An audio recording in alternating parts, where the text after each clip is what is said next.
Hey everyone, welcome back to Thoughts from a Bookworm. I'm Abigail Grace. Today we're going to be continuing our discussion on the Princess Diaries series. Today we're going to be talking about Princess in Pink, Princess in Training, and Party Princess.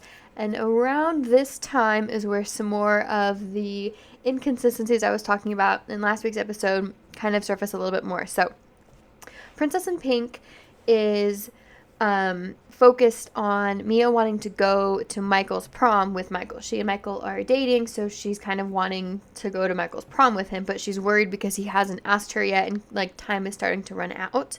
During her birthday party, she's able to get Michael by himself and ask him hey, are we going to prom? What's going on with that? And he totally disses prom and says, oh my gosh, it's so lame. Why would anybody want to go to that? I'm not going. Why don't we go bowling instead? Or we could go dancing somewhere else if you want to go dancing. So Mia's prom dreams are dashed. She's upset because she really wanted to go. She wants him to want to go with her. Even the weird guy who hates it when they put corn in the chili, she saw him buying prom tickets. For Mia's actual birthday, her grandmère and family and Michael go out to a really nice dinner. While they're there, grandmère kind of snuck in her toy poodle dog. The dog got out and tripped in front of a busboy. That busboy ended up getting fired, even though he didn't really do anything.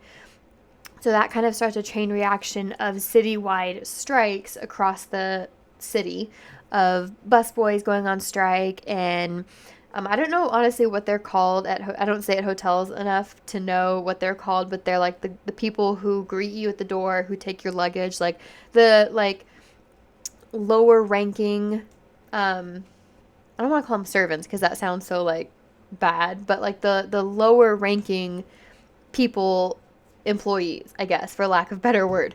At least, in the eyes of the elite, so the lower ranking employees. So it's this chain reaction of strikes, and that ends up affecting the restaurants. It ends up affecting the hotels. It kind of spreads very quickly, and out of a lot of the things that end up being canceled or stopped because of these strikes is the the venue where the senior prom is being hosted. So Michael's senior prom now is canceled. Everybody is upset. They're upset at Mia because her grandmother did this. She's getting a lot of hate at school because Genovians suck, even though she didn't do anything and just grammar sucks. And then during all of that, Lily ends up I don't know if she actually hooks up with him, but she and the busboy who was originally fired end up starting some whirlwind romance thing while Lily is still dating Boris. Obviously, she and Boris then break up. Boris is very devastated about that. He and Tina end up getting together, which I think is really cute because Tina tries to console him and just be there for him as a friend. The two of them end up going out. Later, grandmère ends up getting a whole new venue to host the senior prom. Mia then makes a deal with Lana, who's in charge of the prom committee, that okay, well, we can have our senior prom, but you have to let Michael's band Skinnerbox play, be the music for the band, because that was the condition that Michael had told Mia. I'll only go to the prom if I could, it was a gig basically.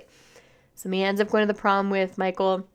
Michael's band plays. Tina also ends up going to the prom because Boris is in Michael's band, so he gets to bring, even though he's not graduating, he's still attending the prom, so he got to bring a guest.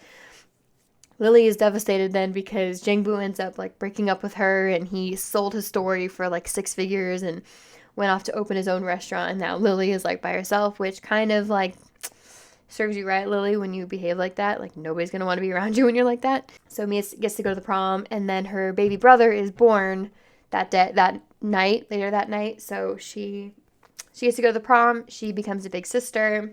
Princess in Training is another book where a lot of things happen, and it's kind of all over the place, but one of the primary things, the main arc of the story is that Michael has now gone away to college, so he's not in school with me anymore. He's graduated. Lily wants to run for student body president, but she knows that she won't get elected because nobody likes her, so she shanghais Mia into running with the plan that Mia can run against Lana, Mia can beat Lana, and then Mia can step down after making Lily her vice president, and then Lily will get to be president. So Lily's very crafty with that kind of stuff. So that's how Mia's sophomore year kind of kicks off high school, in addition to her now not having Michael. Things are just very, very different for her. She's trying to balance, she's a new sister, she's a big sister now. She's now trying to, in addition to keeping up with princess lessons, now she doesn't have Michael tutoring her through geometry anymore, or through math, which she's now in geometry, which there's a comment that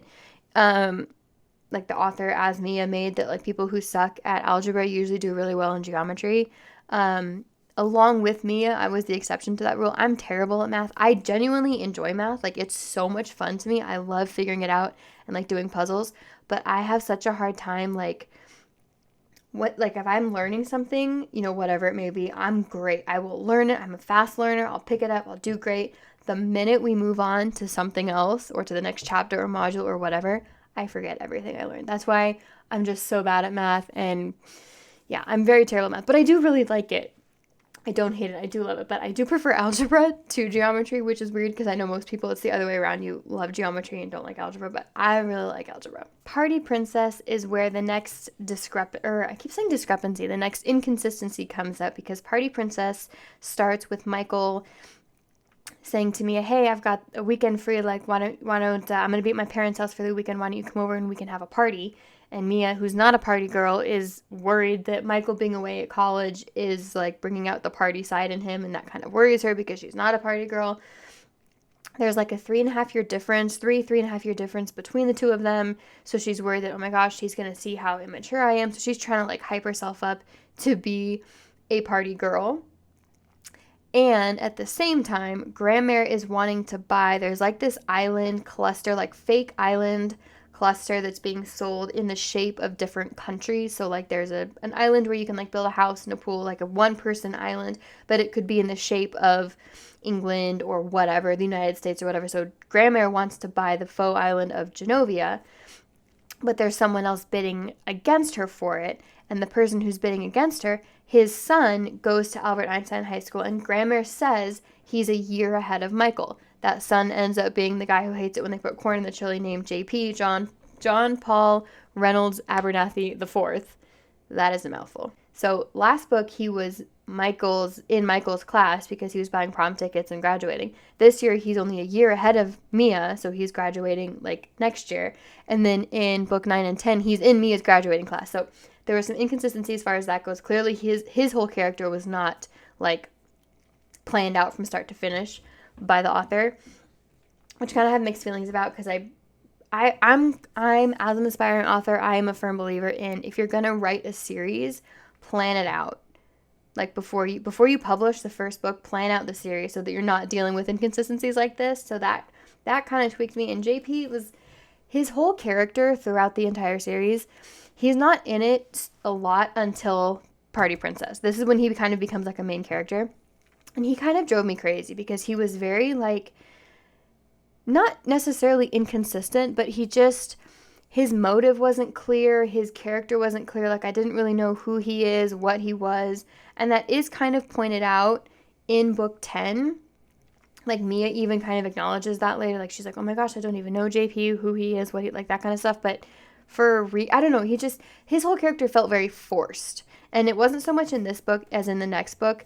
It becomes clear that he's trying to be like the love triangle, like the third person in the love triangle with Mia and Michael. And it just felt very forced. So Grandmere's whole plan to get the faux island of Genovia is to put on this play for all of her friends, for these elitists of New York society and Genovian society and all that kind of stuff, and then make JP the star in the play because he's at like a theater. He's really into theater. He kind of wants to be a theater major. He wants to like perform on Broadway and that kind of stuff, be a writer for plays on Broadway. So Grandmere's plan is to make him the star, hoping that his dad will then back off. So she then casts Mia as the leading role in the play, which then adds to Mia's worry, like, oh my gosh, how can I be like kissing this other boy on stage when I'm in love with Michael? And she's a chronic overthinker, which I can very much appreciate. I'm a chronic overthinker myself and can definitely appreciate it, especially where guys are concerned. Like, I'm so guy stupid, it's not even funny. I also love the way these books smell. I have 2 editions of the book. I don't know if you can see it. Those pink ones up there, those are like the hardcover editions. And then I have these paperbacks.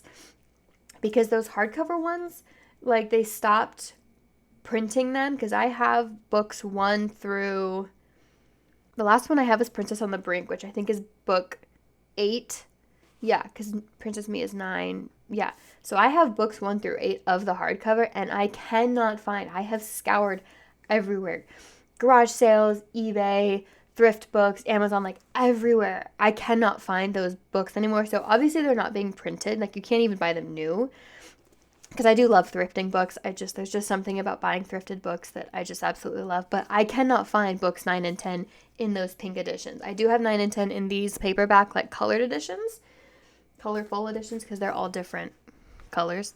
But I can't find them in the last book. So I don't know why that happened, but I don't even know why I started talking about that.